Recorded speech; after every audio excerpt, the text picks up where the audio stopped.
মধ্যমগ্রাম বিস্ফোরণে চাঞ্চল্যকর তথ্য। পুলিশি তদন্তে মাঝরাতে বিস্ফোরণের নয়া মোড়। মধ্যমগ্রামে মহিলার সঙ্গে মৃতের সম্পর্ক ছিল এমনটাই জানা যাচ্ছে। আরো বিস্তারিত জানাবে আমাদের সঙ্গে রয়েছেন আমাদের প্রতিনিধি জিয়াউল আলম। সরাসরি চলে যাব জিয়াউলের কাছে। জিয়াউল, গতকাল থেকে একটা প্রশ্ন যেমন বারবার করেই পুলিশকে ভাবাচ্ছিল যে এই মৃত যুবকের কাছে বিস্ফোরক কিভাবে এলো, আর এরপর আরো একটা নতুন মোড় আসছে, এক মহিলার নাম উঠে আসছে, চাঞ্চল্যকর তথ্য উঠে আসছে, ঠিক কি জানতে পারছো?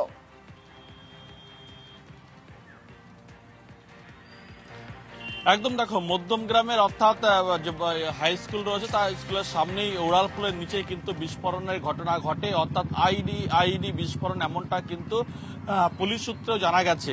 কিন্তু এই যুবক এলেন কোথা থেকে? যুবকের বাড়ি হচ্ছে মধ্যপ্রদেশের বস্তি এলাকায় এবং তিনি হরিয়ানার একটি কারখানায় কাজ করতেন। কিন্তু সেখান থেকে তিনি অর্থাৎ শনিবারে তার বাবা পরিবারের সঙ্গে কথা হয়, তিনি হরিয়ানায় রয়েছে। কিন্তু তারপরে প্রায় দীর্ঘ পথ অতিক্রম করে মধ্যমগ্রামে কেন তিনি এলেন এবং মধ্যমগ্রামে গভীর রাতে অর্থাৎ এই যে উড়ালপুলের নিচে বসেছিলেন রবীন্দ্র মুক্ত মঞ্চের নিচেই, সেখানেই কিন্তু এই বিস্ফোরণ হয়, অর্থাৎ বিকট আওয়াজ হয়। তারপরে রক্তাক্ত অবস্থায় এই যুবককে উদ্ধার করে বারাস মেডিকেল কলেজ হাসপাতালে নিয়ে গেলে সেখানে মৃত্যু হয়।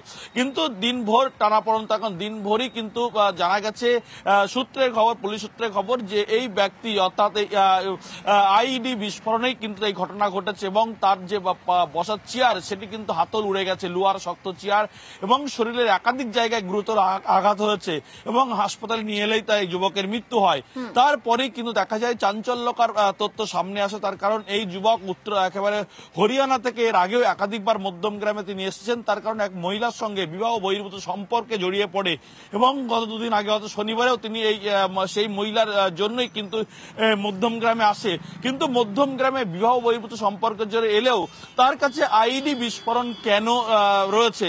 তাহলে কি এখানেই প্রশ্ন, এই যুবক কি হরিয়ানা থেকে আইডি বিস্ফোরক সঙ্গে নিয়ে এসেছিলেন, বহন করে নিয়ে এসেছিলেন, সেটা অসাবধানবশতই তার কাছে ব্লাস্ট হয় এবং তার থেকেই তার মৃত্যু হয়? সেই প্রশ্নও কিন্তু ভাবাচ্ছে। তার কারণ খুব গুরুত্বপূর্ণ এই মধ্যমগ্রামে যে জায়গাটি বিস্ফোরণ হচ্ছে, একদিকে হচ্ছে Madhyamgram NSG hub, BSF camp, অন্যদিকে হচ্ছে এয়ারপোর্ট, সবটাই 3 থেকে 4 কিলোমিটারের মধ্যে, অত্যন্ত সেন্সিটিভ এলাকা এবং এলাকায় সবসময় জনবহুল এলাকা। সেখানে এই গভীর রাতে যে বিস্ফোরণ এবং সেই বিস্ফোরণে সেই যুবকের মৃত্যু, বলে এ নিয়ে ইতিমধ্যে এটা প্রশ্ন উঠতে শুরু করেছে, এই যুবক কোথা থেকে পেলেন আইডি? এবং উচ্চ শিক্ষিত, এমনটাও কিন্তু আইআইটি ফিরার পাস করা যুবক, অর্থাৎ অত্যন্ত মেধাবী ছাত্র, তার কাছে কোথা থেকে এই আইডি বিস্ফোরক তার কাছে এলো এবং কেন তিনি সেই সুদূর একেবারে হরিয়ানা থেকে মধ্যমগ্রামে নিয়ে এলেন, সে প্রশ্ন কিন্তু ইতিমধ্যে উঠতে শুরু করেছে। ফলে যুবককে কিন্তু পুলিশ সূত্রে যেমনটি জানানো হয়েছে, বিবাহ যেমনটা তুমি বলছিলে যে মহিলার কথা উঠে আসছে বারবার করে, এই যে চাঞ্চল্যকর তথ্য উঠে আসছে, তাহলে কি সম্পর্কের টানা পড়ে নেই কি সুদূর উত্তরপ্রদেশ থেকে এই যুবক এখানে মধ্যমগ্রামে এসেছিলেন?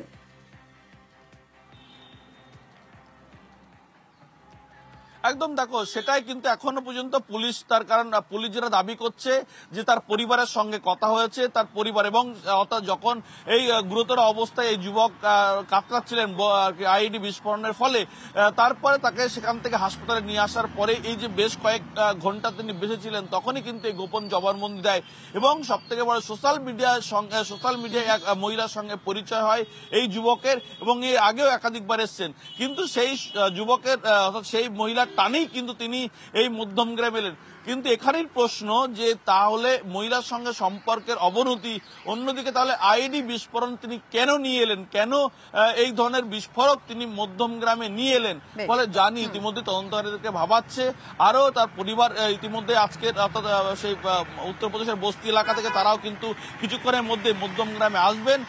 কি উদ্দেশ্যে, অর্থাৎ কি কারণে এই যুবক আইডি বিস্ফোরক নিয়ে এসেছিল, কোথা থেকে নিয়ে এসেছিল, তার কি গতিবিধি, তার কি পরিবারের সঙ্গে এর আগে কি কথা, পুরো বিষয়টাই তদন্ত সাপেক্ষ, পুরো বিষয়টাই পুলিশ তদন্ত করছে। বেশ ধন্যবাদ।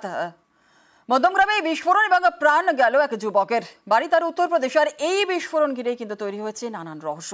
এটা কি আইডি বিস্ফোরণ? মাঝরাতে মধ্যমগ্রামে বসে কি করছিলেন ওই যুবক? কারোর হাতে কি আইডি তুলে দেওয়ার ছক ছিল? এইসব প্রশ্নেরই উত্তর খুঁজছে এখন পুলিশ।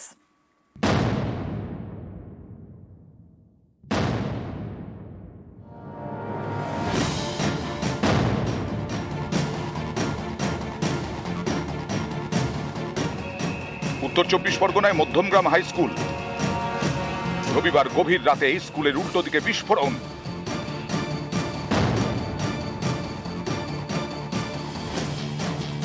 ভয়ঙ্কর জখম হন এক যুবক, তাকে ভর্তি করা হয় বারাসাত হাসপাতালে, পরে সেখানেই মৃত্যু।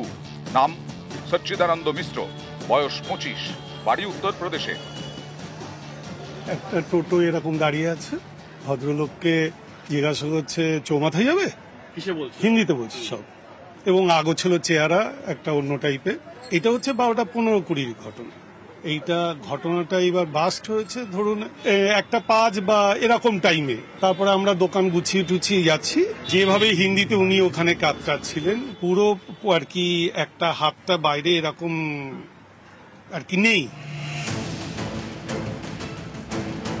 প্রত্যক্ষদর্শীদের দাবি, সচ্চিদানন্দর হাতে কালো ব্যাগ এবং প্লাস্টিক ছিল। বসেছিলেন মধ্যমগ্রাম হাই স্কুলের গেটের উল্টো দিকে রবীন্দ্র মুক্ত মঞ্চের চেয়ারে। সেখানেই রবিবার রাত 1টা নাগাদ বিস্ফোরণ ঘটে। ওনারা ইনভেস্টিগেশন করছে, আমাদের সিসিটিভির ফুটেজ ওনারা নিয়ে গেছেন। তবে আমি আমার অভিভাবকদের আশ্বস্ত করতে পারি, আমাদের স্কুল ক্যাম্পাসে কিচ্ছু হয়নি, একেবারে নিশ্চিন্তে থাকুন আপনারা। কেউ বলছে ইউপির লোক, কেউ বলছে মুখের লোক। এই ধরনের ঘটনা মধ্যমগ্রামের মতো শহরে বাঞ্ছনীয় না। কি উদ্দেশ্য নিয়ে এসেছিল এটা তো বোঝা যাচ্ছে না। এটা আতঙ্কিত হওয়ার কোনো কারণ নেই। এটা স্থানীয় পর্যায়ের নয়, কিন্তু অনুসন্ধান চলছে, পুলিশ অনুসন্ধান করে নিশ্চয়ই পাবে। বিস্ফোরণের এমনই তীব্রতা যে উড়ে যায় চেয়ারের লোহার হাতল। 40 ফুট দূরে স্কুলের নোটিশ বোর্ডের কাঁচও ভেঙে যায়।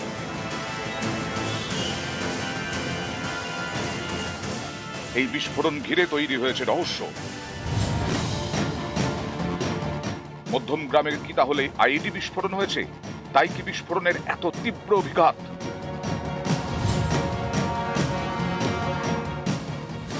ব্যাগটিকে কোলে রেখে ঘাঁটাঘাঁটি করছিলেন যুবক, তাই কি তার হাত সহ কোমরের ওপরের অংশ প্রায় উড়ে গেছে?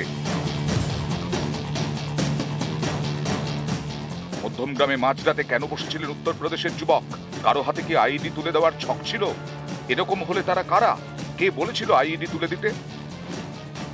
আরো একটা জিনিস ভাবাচ্ছে তদন্তকারীদের, কারণ যেখানে বিস্ফোরণটি ঘটেছে সেটা ভৌগোলিকভাবে গুরুত্বপূর্ণ। মধ্যমগ্রামে রয়েছে এনএসজি হাব।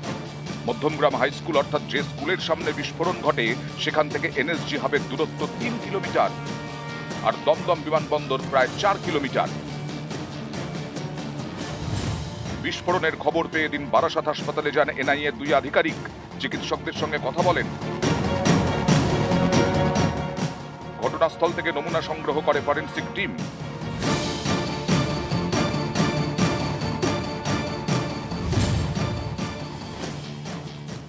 প্রাইমারিলি যে আমার এক্সপার্ট ছিলেন এফএসএল, উনি বলেছেন কি এটা একটা ইলেকট্রনিক ডিভাইসের মিসহ্যান্ডলিং কারণে হয়েছে।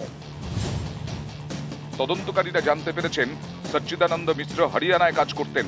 শনিবার সচ্চিদানন্দ তার বাবার সঙ্গে ফোনে কথাও বলেন, কিন্তু উত্তরপ্রদেশের এই যুবক যিনি হরিয়ানায় কাজ করেন, তিনি মধ্যমগ্রামে কি করছিলেন? এই সব প্রশ্নের উত্তর খুঁজছেন তদন্তকারীরা। বিস্ফোরণের পরপরই সিসি ক্যামেরার ফুটেজে একটি বাইকে দুজনকে যেতে দেখা যায়। তাঁদেরও খোঁজ চালাচ্ছে পুলিশ। ক্যামেরায় দীপঙ্কর মল্লিক এবং সাম্য গোস্বামীর সঙ্গে জিয়াউল আলম, নিউজ 18 বাংলা।